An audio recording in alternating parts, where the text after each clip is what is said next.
Друзья, всем привет! Сегодня я вам расскажу про самого необычного миллиардера, который живет на съемной квартире. Это Чак Финни, американский миллиардер, который заработал целое состояние на всемирной сети магазинов Duty Free. Он не похож на других богачей, поскольку всю свою жизнь он тратил деньги не на себя, а на других. И поступки этого мужчины очень сильно вдохновили меня. Я очень много искала информации про него, и сегодня все я вам расскажу. Чарльз Фрэнсис Финни появился на свет во времена Великой депрессии. Жизнь у этого мужчины складывалась весьма интересно. Например, он участвовал в Корейской войне и был радистом, когда был совсем еще молодым юношей. А вернувшись на родину, он поступил в школу гостиничного управления Корнельского университета. Когда будущий миллиардер окончил обучение, он отправился во Францию, где он решил заняться бизнесом. И его карьера началась с продажи беспошлинных горячительных напитков военно-морскому персоналу США в среднеземноморских портах в 50-х годах. Бизнес, который Финни открыл во Франции, процветал. Этому способствовали японский экономический бум и предпринимательская жилка мужчины. Когда японские туристы начали путешествовать по всему миру, Чак искал способы, как привлекать новых клиентов. На тот момент он владел большим количеством магазинов, и на работу он брал самых лучезарных девушек азиатской внешности. Ассортимент состоял из множества сувенирной, табачной продукции, а также напитков с градусом. И все это пользовалось очень большим спросом. Чак Финни начал открывать свои магазины в разных туристических точках мира. И громко заявить о себе он смог, когда решился на невиданный поступок. Чтобы получить доступ к туристической Мекке, острову Сейпан, мужчина на свои деньги построил там аэропорт. И это произошло в 1979 году. И на строительство он потратил целых $5 миллионов. Просто это невозможно. Просто вдуматься, это нечто.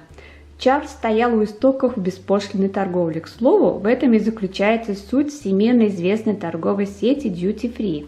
Финни создал ее вместе с другим американским предпринимателем Робертом Миллером. В наши дни сеть насчитывает 420 магазинов по всему миру. В 1988 году Чак находился в списке самых богатых людей Америки по версии журнала Forbes.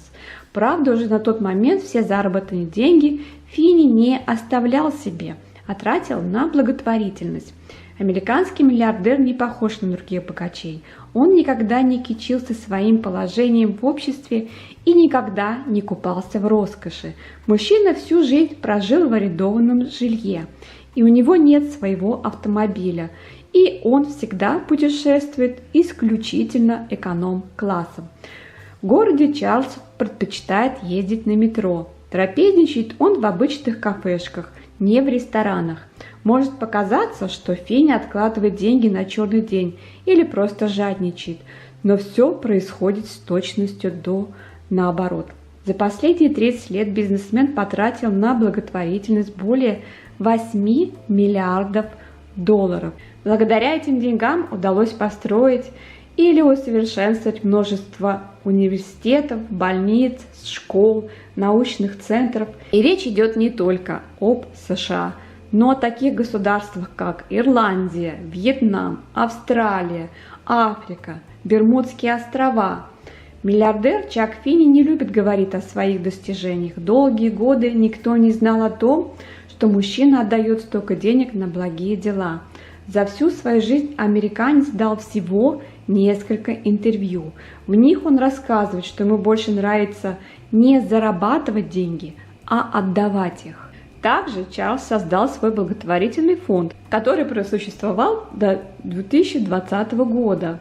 И его официальное закрытие связано с тем, что Финни отдал все, что у него было.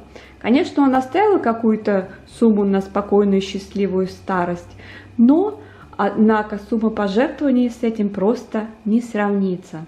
Для многих богатых людей нашего мира Чак Финни стал идейным вдохновителем. Например, Билл Гейтс последовал его примеру и создал свой благотворительный фонд.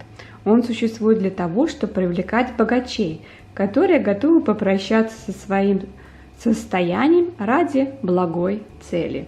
Сейчас Чарльзу Финни 91 год, мужчина по-настоящему счастлив, поскольку еще при жизни он сумел сделать то, что удается лишь единицам.